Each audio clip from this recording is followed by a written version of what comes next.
Good morning, Australia. Good evening, America, and welcome to everyone from across the world. A big hello to Russia and Germany today. This is a conversation with Kez, and you are joined by myself, Tony Lontes, and the beautiful Kez Wickham St. George.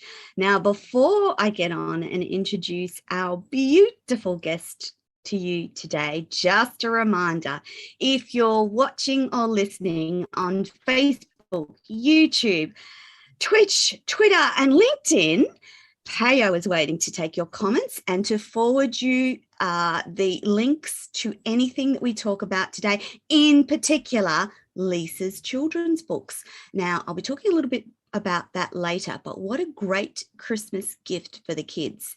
Anyway, if you miss any of these live shows and you want to catch up, there's a number of places that you can see the shows. First being Binge Networks TV in the USA, Hero Go TV in the USA, and on the Tony TV channel app on all LG, Samsung, and Roku smart TVs across the planet. And a reminder that we love you to watch on YouTube, and just a little bit of a shout out. Thank you everyone who's subscribed. We've just hit 10,000 subscribers, and I know in the scheme of LinkedIn that's not massive, but we're pretty excited about that, and we wanted to just big shout out to everyone who supports and listens to our collaborative collection of TV shows and interviews. Thank you ever so much. Kez and I are currently working on a little bit of a project for 2022, but we're not going to tell you anything about that until closer to Christmas time. Now, Kez, as you know, is my gorgeous co-host each and every week, and she has just released another book called Scribe, which we spoke about last week. And she also has a mini movie almost ready to be released as well. Now, Kez is the driver of her own creativity. Not only is she an author and artist, but she helps loads and loads of people who want to write a book via her book coaching practices and as a book consultant. She is an amazing human being, and I am absolutely delighted that she co-hosts this show with me. Now, today's guest is Lisa van der Wielen, and her favorite quote is one of mine, and it's from Roland Dahl. Somewhere inside of all of us is the power to change the world. And I absolutely believe that. But a bit more about Lisa. She is a writer of poetry, children's books, and stories. She's also a primary school teacher and the mum of two beautiful daughters. She's always been lucky enough to call the sunny state of Western Australia her home, with Perth being where she's lived. Now, Lisa is passionate about working with children and has always had a love for writing. So with those things combined, they've led her to become a children's author. Lisa endeavours to write fun stories that inspire kids to learn, laugh, and enjoy the magic of reading. Being a mum and a teacher of children in today's world is incredibly difficult, but it gives Lisa valuable insight into how prevalent anxiety in children is. Lisa believes her book DUNE is her best writing yet and is excited to get it out to the world as soon as possible. The other thing that you need to know about Lisa is she is a proud and passionate supporter of local charities, including the Perth Children's Hospital, Ronald McDonald House Charities in Western Australia, and Heart Kids. And we'll be talking a little bit about those things in the interview today. Now, June is a sweet and endearing story about how one little girl learns to conquer her anxiety. Sometimes it's hard for Grace to overcome her anxiety. She tries and tries, but nothing ever seems to help. But one day, she visits the beach with her family and finds a cute little surprise in the sand dunes, which might change everything. Put your toes in the sand, you'll be okay. Let the ripples of water wash your worries away. A wave is a worry. Are worries a wave? Stand up and face it. Learn to be brave. Why does this book matter? Well, we're going to talk about that with Lisa shortly. Good morning, Kez. Good morning, Lisa. Welcome to the show, ladies. Good morning. Good morning, ladies. Thanks for having me. It's lovely to be here. We are delighted to have you here, Lisa, and I'm going to hand over to the glorious Kez for our first question. Over to you, Kez. Lisa, I didn't know that you live so close. I really didn't. You're half an hour away from me. Yeah, fellow West Australian. It's great. Yeah, I often go swimming at your little beach, as we just talked before, and I go coffee with friends at the Dome. So, yeah, next time it may be coffee with you and a swim at the beach. Who knows? Yeah, that would be lovely. So, Lisa, it's lovely to have you here today as an author, a children's author. So, why children's books and why now? Okay, well, I am a teacher. I've been a teacher for about 20 years and I read a lot of books. So obviously every day I'm constantly reading books with children, encouraging children to read. I've always loved reading myself. I've loved writing. So it's really a passion of mine to write stories and to share them with children. So I became a writer about 4 years ago. I went through some really difficult times in my personal life. I had lots of health issues. I had open heart surgery. I went into heart failure. I had a congenital heart defect that was never diagnosed. So I found in my recovery, when I wasn't able to teach, and I found myself going back to doing things that I love doing, and writing was one of those things. And then during that time, it was discovered that both my daughters inherited that congenital heart disease also.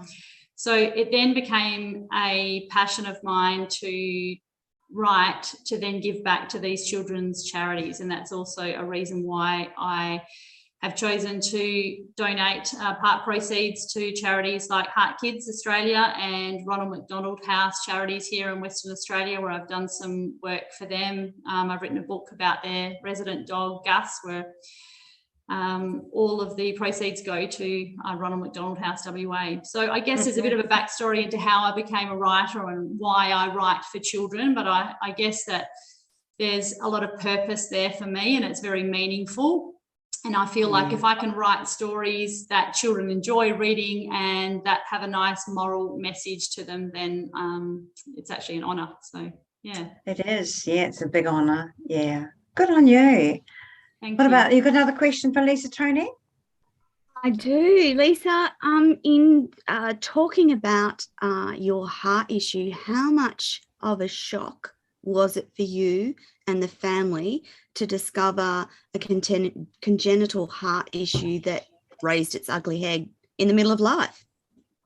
It was a huge discovery. Yeah, it was huge. I think, Mum felt guilt that I was living all my life with this congenital heart disease and it was never discovered. And then I guess I felt that guilt for passing that on to my children, which normally it isn't genetic. Yes. So there was some kind of mutation. Oh, no.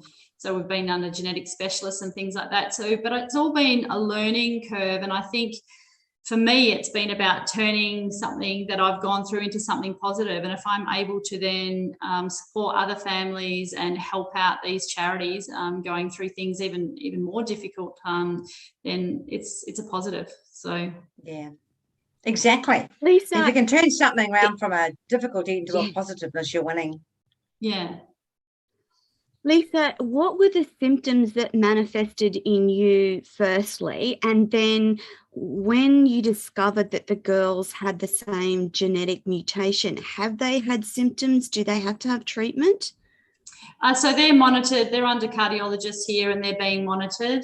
So as they get older, those symptoms become more apparent, mainly breathlessness with sport and things like that. Yeah. For myself, I was always a swimmer all my life, so I'm actually lucky that probably kept me very healthy and kept my lung capacity well.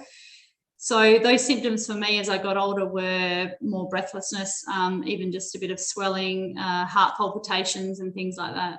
Yeah. And how did they discover it, Lisa? Well, actually, I was under doctors that couldn't work out what was wrong. And luckily I found a physician that discovered straight away that I was born basically without an atrium in my heart. So I had to have surgery to fix that. So by the time it was discovered, my heart was enlarged, and that's considered heart failure. So and then I had to have a few surgeries after that. But like I said, in that time, it gave me time to go back to doing things I loved. And that was creative things like writing, painting, drawing, those sort of things. So excellent. Yes, excellent. Yeah.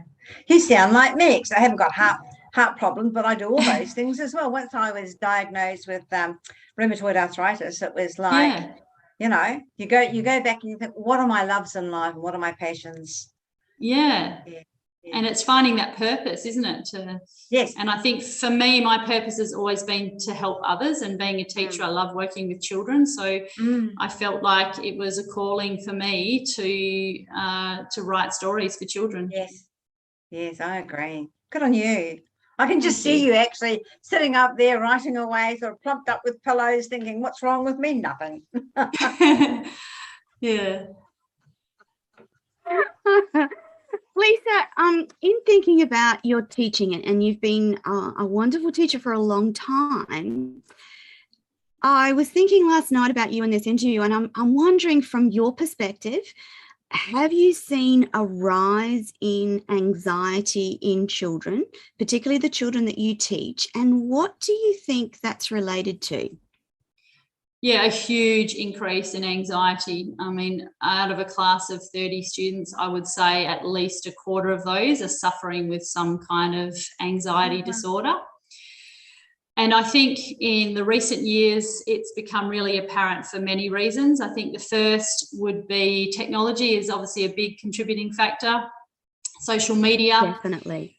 And students feeling this pressure to be perfect. Perfectionism, and I guess they see images all the time of what they should look like and how they should feel. So I guess social media and technology has definitely been a contributor. I think the COVID situation, obviously worldwide, the last couple of years has been a huge factor as well.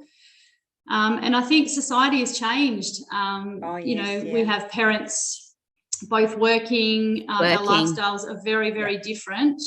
So there's lots of contributing factors. I think the other thing is too, I mean, my youngest daughter suffers with anxiety. So I guess I've seen that from a perspective as a teacher and also as a parent now, is that lots of babies are born prematurely. So due to my heart issues, both my daughters were born quite prematurely. And premature babies now are being born a lot more at higher rates because the survival rates now are amazing. It's it's amazing what we can do now with some babies born from 24 weeks and so on, but that also puts them at high risk of neurological things like anxiety disorders and things too. So I think there's a whole range of factors that have probably contributed, and I think it's probably something that needs to have a little bit more study done. I know the situation in Australia especially, with regards to psychologists and psychiatrists available for children. I know it's quite a dire situation Australia-wide for what is available, and I've heard that from a parent's perspective and a teacher's perspective, I guess, when we refer students. As a mum. Yeah. Yeah. Wow, what a journey. Because Lisa, it's often the teachers who are with the kids for those long periods of time that will be the first to notice when things aren't quite right. And that's actually quite a responsibility for teachers, isn't it? Like, there's a lot of weight on teachers and what they do. And you guys are educating the next generations. It's a huge responsibility, isn't it?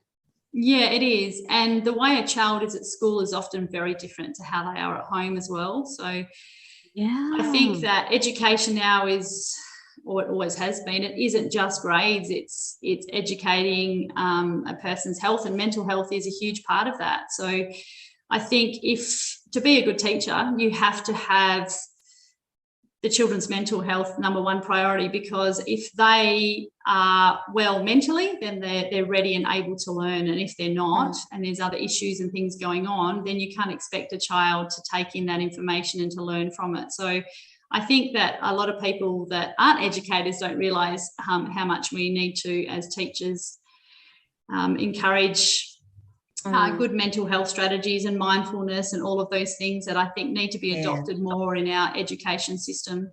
I agree. Very much so. I just found that I have friends with young children, and their anxiety levels are way up. And I mean, they've got marvelous folks, got fabulous grandparents. And you have to sit back and think, why? You've really got nothing to worry about. Everything's looked after. Why are you so stressed? What's the anxiety problem? But I found one of them was actually carrying that badge of mental health issues with pride, because all her friends had it. So she wanted to be the same. You know, and I thought, well, maybe it's touted so much now.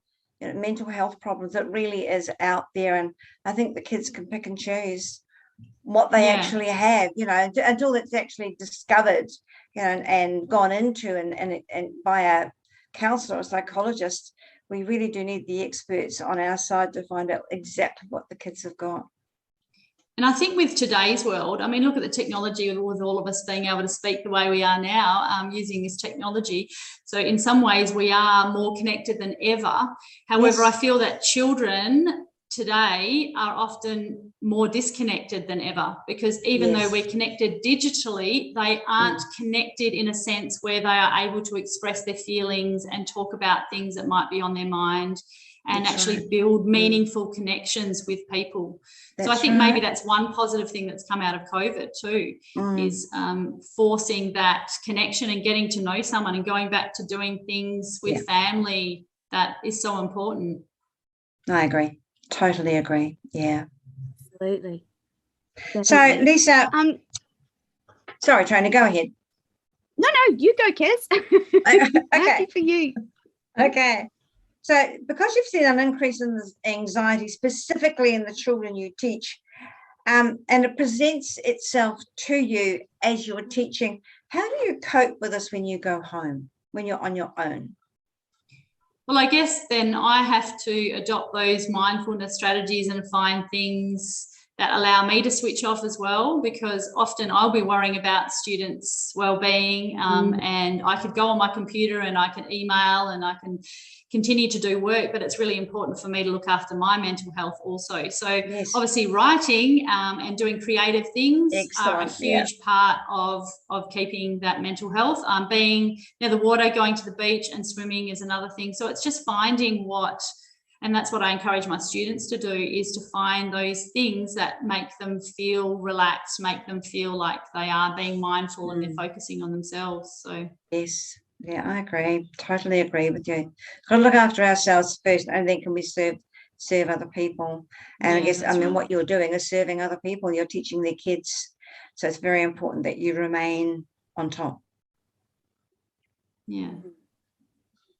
Lisa, let's talk about DUNE, your latest book. And before I get onto DUNE, I just want to mention for the audience perspective that Lisa's list of published books includes Vegetarian Polony in 2017, Luna Lucy in 2018, Aqua Dog in 2019, The Life of Gus in 2019, Luna Lucy and the Planets in 2020, Aquadog Flames in 2021, and of course DUNE, which is what I want to draw the audience's attention to now. Tell us about the creation and writing of DUNE. Okay, so all Spelled of D-U-N-E. Okay, so all of my books actually have a dog character in them. I love writing about dogs. They're my favourite animal, and you can probably hear I've got my poodle puppy right down here at the moment. So if you hear any noises, it's probably her. I find that children relate really well to characters like a dog in a book. So I like telling a story through them. So I was inspired to write DUNE, obviously, because my youngest daughter suffers with anxiety, and I've seen an increasing rate of it amongst my students. And I can see the relationship that my daughter has with our dog, and I could see how her anxiety actually improves when she is around our dog. and how that they're kind of a therapy in themselves. So I was inspired to write this story about a little girl who suffers with anxiety, who was scared to go on the water. The beach was another favourite of mine, so that became a part of the story. Yes. And how the beach and water is a great therapy also. So I sort of have tied in the story with the beach and the waves and the therapy of water, along with a puppy.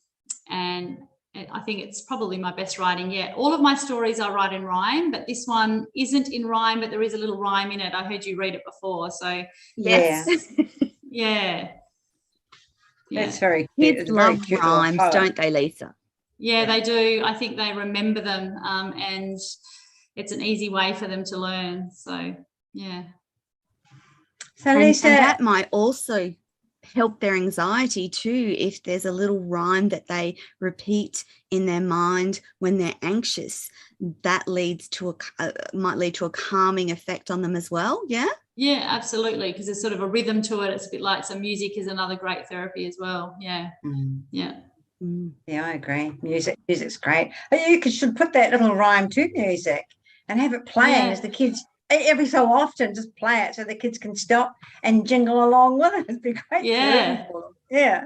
You should do that in your school. Yeah. Okay, so when is it time to write for the adults that suffer with anxiety, Lisa? Well, I think that is definitely a next project of mine. I have another book that I'm currently writing, which is for heart kids, which is obviously something very close to my heart. So once I've got that finished, I think my next focus will be, I'm also writing a novel, which is more of an adult's novel, or middle grade fiction maybe. But I would like to delve into, I guess, my perspective as a parent and a teacher dealing with this. I feel like I've got lots of information that could be helpful. And I've certainly felt a bit of a calling and something that I'm passionate about, and that's mental health with children, and obviously parenting is a big part of that. Yes, I agree. Definitely. But do you find that when you're going to write for adults, I mean, you have to change from kid talk to adult talk. And sometimes I've written a kid's book and I didn't find it really all that different. I didn't find the switching of trying to get the children and the adults to understand the same book. I didn't find that all that hard.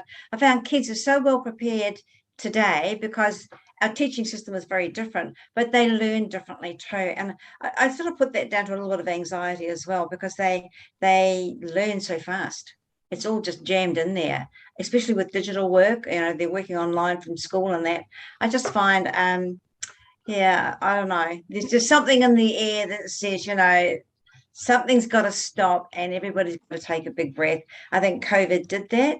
I really do. I think we all just took a big breath and stepped back. And I think the kids were really grateful too. Although they can't tell you that, I think something happened between families and kids, and we all just took that big breath.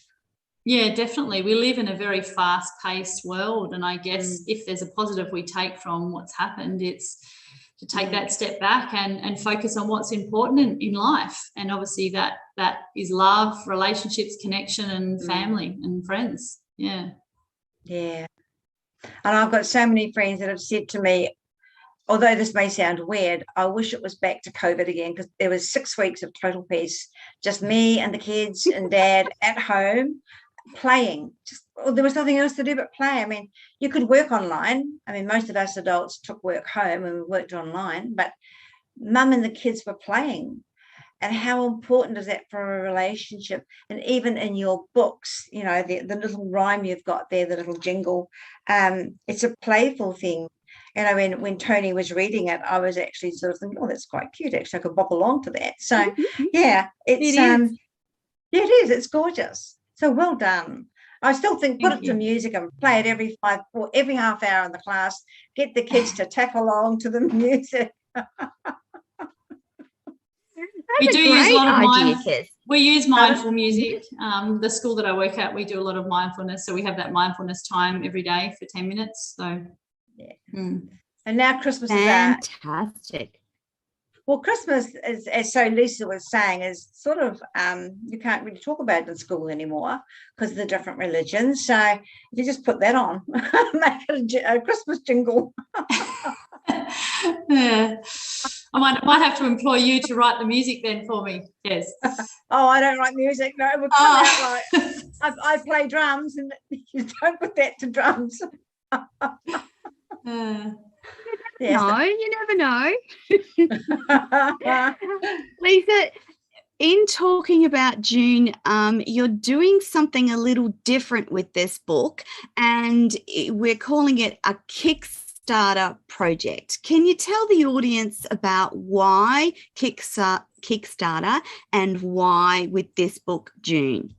Okay, so Kickstarter is really a form of crowdfunding.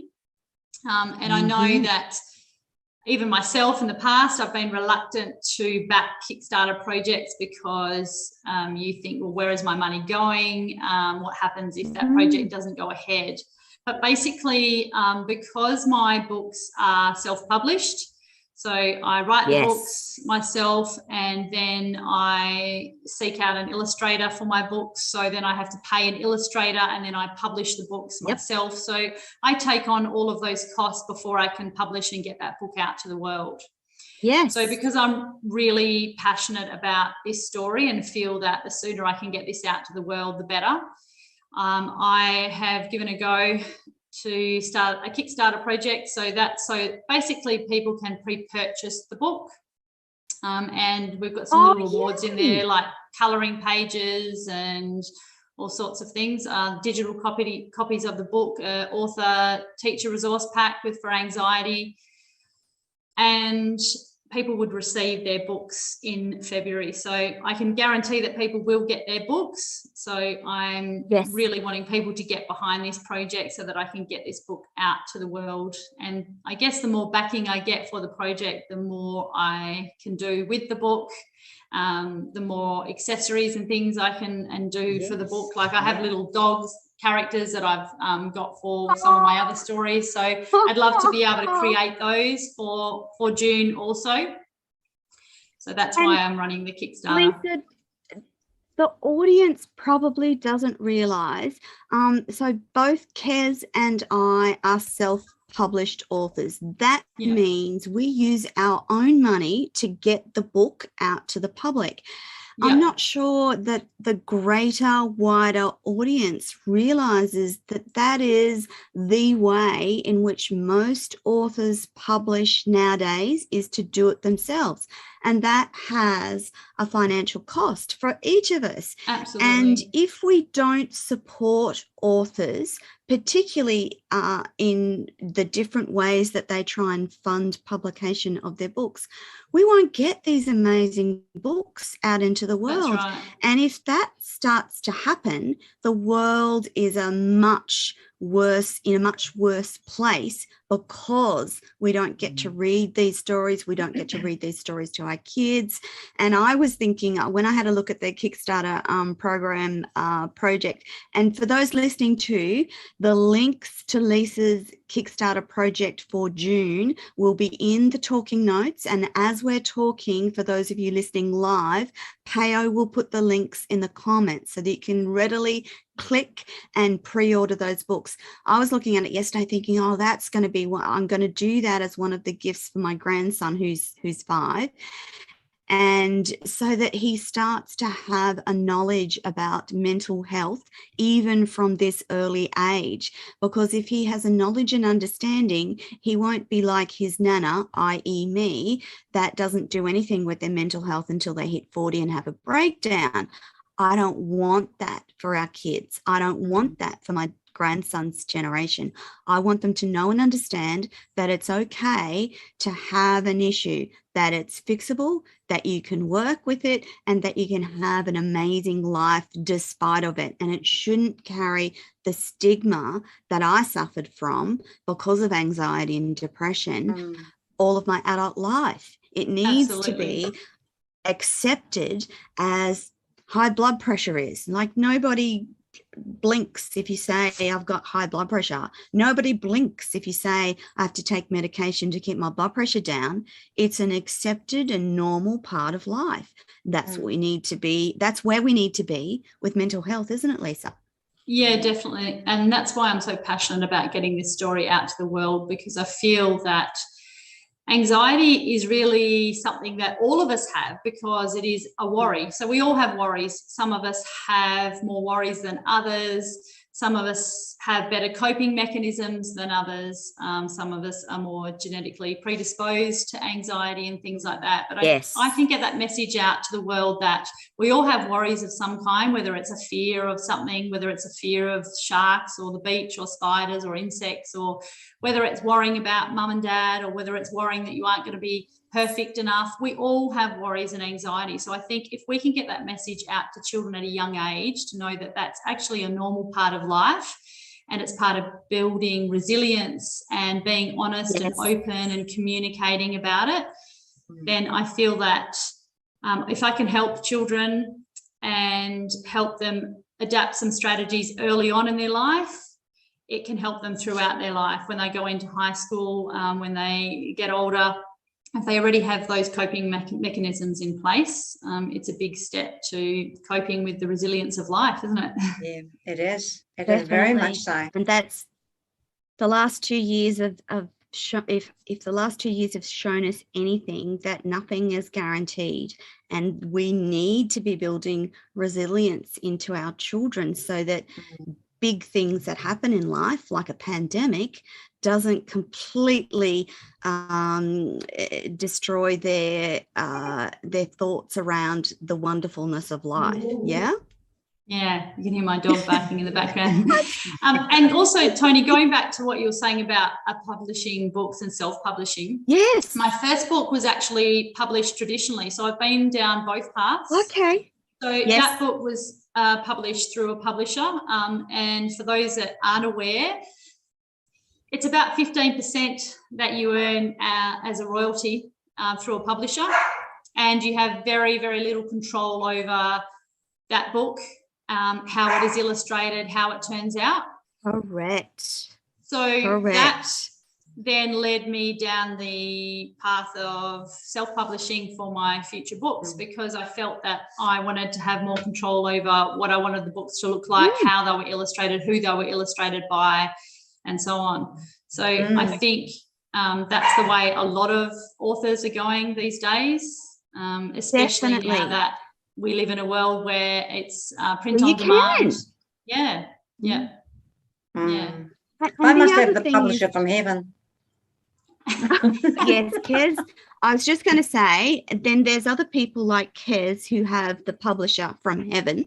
So Kez has also done both ways as well. Yeah. And in thinking of, so you, within every book that you write is part of your soul and part of your personality. Yeah. And only you know your desire around that book.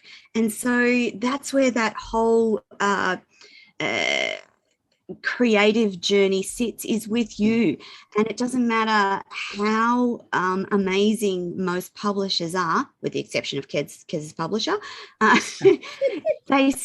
they're not always going to get your desire, are they, Lisa? They're not always going to get the way that you want that picture or that illustration to appear on that page.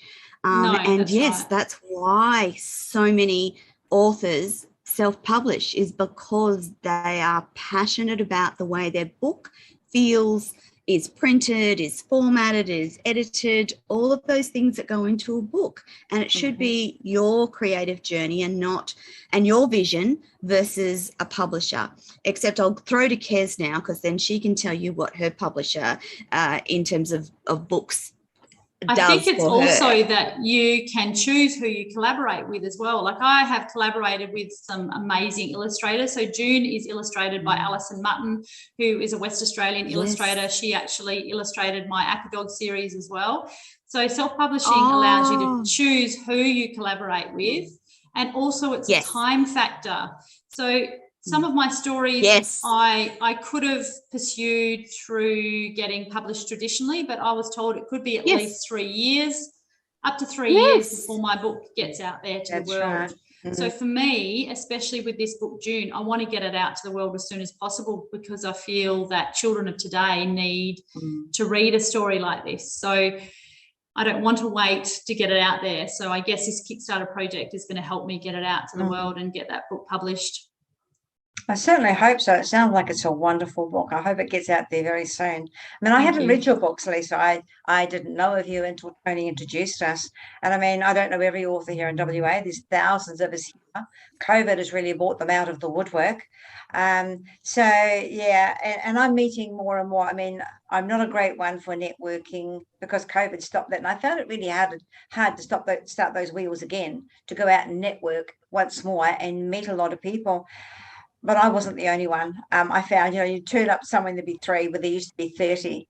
So the people I have met in my life where it comes to publishing, I've had 4 different publishers with all my books. Now I've got about 12 books out there at the moment. And each one I've had to realize that I'm dealing with a different mindset. I'm dealing with different also anxiety issues. I call my publisher now, she's from heaven.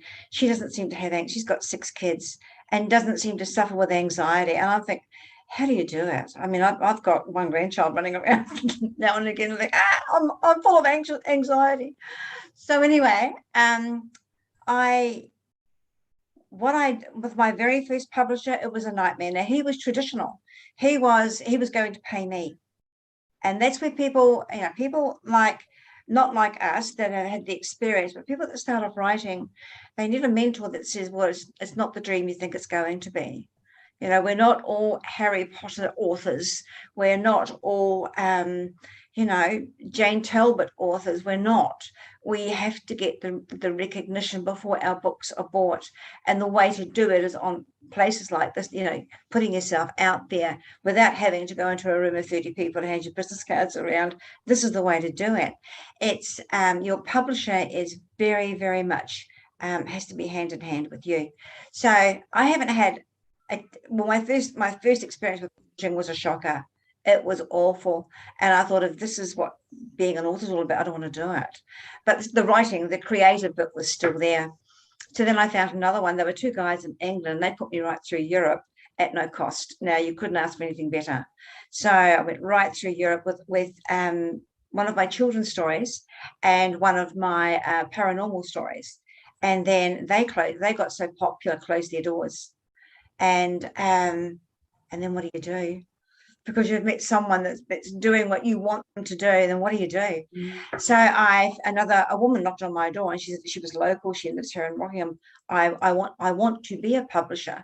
So with the little knowledge I had of publishing, I trained her in writing and publishing, and she still is doing very, very well.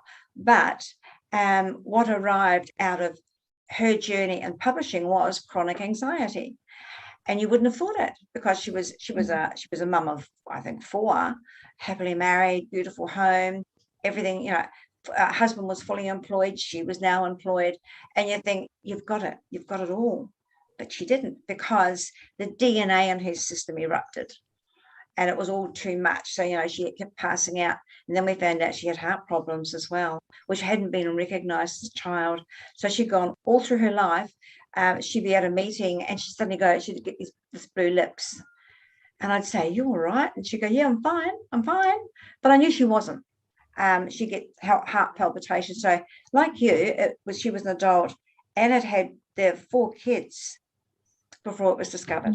So I guess, whoever you're dealing with as a publisher is, or whoever you deal with to get your books out there, we have to realize that we all have very many different issues. Even I have anxiety now and again. I know it's there. I can feel it bubbling away, and I think, calm down, have a glass of water, breathe deeply, you'll be okay. But, it's today's world is very, very different from when I first started writing, because when I first started writing, my employer said to me, "I'd like to publish you, but you have to," I had to write it, grabs, I was an artist then, so I did the artwork. I had to print it. I had to make a book myself and present it to the firm. And they said, yes, we'll sell it for you. That's not publishing. That's just making use of my skills. So you have to be, as you said, really careful about who you employ to work with you and understand that they have issues too. If they can't make it on time, then they can't. It's no good you getting upset about it. There's some beautiful illustrators here that I have a lot to do with in WA. And I'm jealous. Their work is amazing. I feel like I'm an infant next to them with my little bits that I do. But yeah, they're amazing people. So well done on choosing someone that you can actually work with. It's so important that we work together and hold hands to get these books out. That's what it's all about, isn't it? It's getting the books out. Absolutely, yeah. And working with Alison Mutton, she's amazing. So when I send my manuscript across to her, I often just have a very limited notes on what I want the characters to look like. And she somehow always comes up with exactly how I vision it to be. So even the cover of DUNE, I actually didn't tell her what I wanted the girl to look like or what I wanted the puppy to look like, but basically she came up with exactly as how I visioned it myself. So if you've got time, cool is that? Yeah, if you've got time one day, look up an author called Diana Smith. She lives in Two Rocks, and she writes about dogs as well. Yeah, I think I might follow her on some of the social media sites. Yeah, she's marvelous, and also she's I used to mentor Diana, so she's got rhymes, like your little rhyme here. Yeah, she's got rhymes in her book that are actually vocalized. So I don't know how she's done. I mean, I know she's done it with other people, working with other people. Again, Diana's had anxiety and stress in her life, and it stopped her from doing exactly and that's when she said, how do you do it? So it was like, this is how I do it. Take a big breath, step back and see who you really are. Go deep, see what you want to do with your wisdom. And I'm so proud of you for doing that with your wisdom. Yeah, thank you. Well, hopefully if I get some more backers with the Kickstarter project, that might be something that I could look at doing, is collaborating with a local musician or someone that can help me with those lyrics, turning it into some kind of musical jingle or some kind of song that kids can sing also. Go to Black Box Studios. Sorry, Tony. I'm giving all the local information. No, I was just two things I was thinking. My goodness, how creative is Western Australia as a state, and in particular Perth, because we talk to lots of people from Perth and lots of authors and artists. And then secondly, I was reading just recently about something that we'll start to see a bit more, and that is video books. And when I was prepping for our interview, I thought, wow, wouldn't Lisa's book make good video books for kids, seeing we have all this technology around, and and part of the thing with kids and writing for kids is that physical feeling of opening a book and reading it together or reading it by themselves. But if this video books idea were to take off, what an amazing thing for kids. So rather than watching whatever it is that they watch on TV, they could watch a video book and still have the same story and reading, etc., and the ability to read, because you could put from what I remember, you can put the words on the screen as well, but it's a video versus a physical book. So there's amazing technology out there for the kids and the kids of the future. And I'm guessing too, Lisa, that some of those technologies you'll start to see within teaching, and already probably are seeing the technology come through in teaching. I know that my daughter in preparing the grandson for school next year was talking about iPads and that they need an iPad. And I'm like, oh my goodness, wow. Yeah. Yeah, yes. A lot of the time I teach year 6, so a lot of the kids are actually teaching me. And they'll say, Miss V, you need to create this character on Procreate. So they show me how to use Procreate, which is a drawing program, a digital drawing program, and some of their drawings are amazing. So they're often educating me on what my next character for a book should look like. And even in videos and some of the apps that they can use now to create little cartoons and things like that, it's amazing. So that's definitely the way the world is going with technology. A DVD is still popular? No. Question. We don't need DVD players now. No, I just would hand out a whole lot of stories on DVD, and I thought, I wonder if this is still popular. No, because everyone just downloads things. Yeah. The press of a button. versus Yeah. Lisa, do your grade sixes do you actually use laptops and iPads, etc.? Yeah, both, mainly devices iPads. Okay. So and do you use iPads that as mainly. part of your daily teaching program as well? Absolutely. Yeah, we do. Yeah. So a lot of the reading material now is uploaded, and the students are able to read things directly on their iPads. So a bit like Kindle, I guess, where people can download stories. So we are able to upload worksheets, upload reading material and information directly, and they can download it straight away and read it from there. Amazing. Phenomenal. It's amazing. Yeah.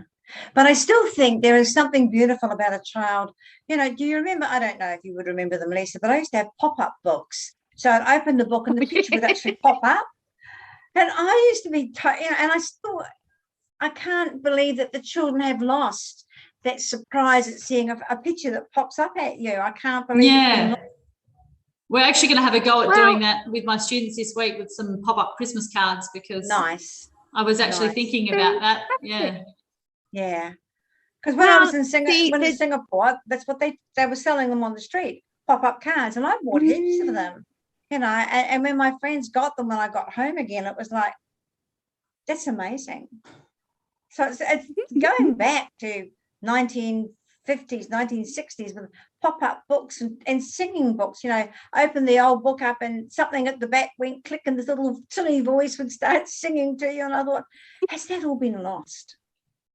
Well, now we have 3D printers, so that'll be the next thing. It'll be the 3D. They'll be able to 3D print the characters from Lisa's books, and the Lisa's books will come in digital form with a holographic pop-up. Kez, that's what'll happen. It'll be a holographic pop-up of the puppy or the child from Lisa's books. That's what'll happen, I reckon. They've got that in Japan already. Really? The holistic thing, they've got it in Japan. A phone call, you make a phone call and an image of you pops up, so you actually talk to the image while you're on the phone. My goodness. Yeah. Lisa, let's just add that to the Kickstarter project. Might add a few more backers. Book of June.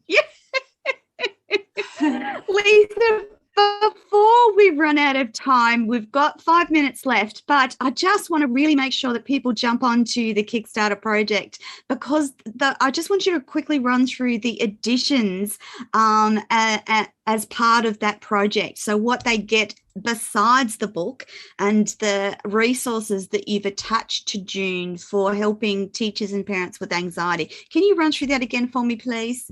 Yeah, so depending on how much someone wants to bid, so it could just be $1, it could be $3 to download the ebook. But if you then donate $5, you get the ebook and colouring pages. And then as the amounts go up, those add-ons increase. So I've actually created a little pencil case that has a wave with that quote, a wave is a warrior is a wave, stand up and face it and learn to be brave. So a pencil case is an add-on. And I've created a teacher resource pack on anxiety and some health lessons that teachers can then use the book with. So as well as colouring in pages and obviously signed paperbacks. Wow, fantastic, amazing. Lisa. Yeah, I love that little rhyme. I have to say, that little rhyme on a pencil case. I'm thinking, I've got to get that. So I've made my decision now. I need the pencil case for my 5-year-old grandson. That's all there is to it. I love it. A wave is a worry and a worry is a wave. That's beautiful. Yeah, you. it's great. Yeah.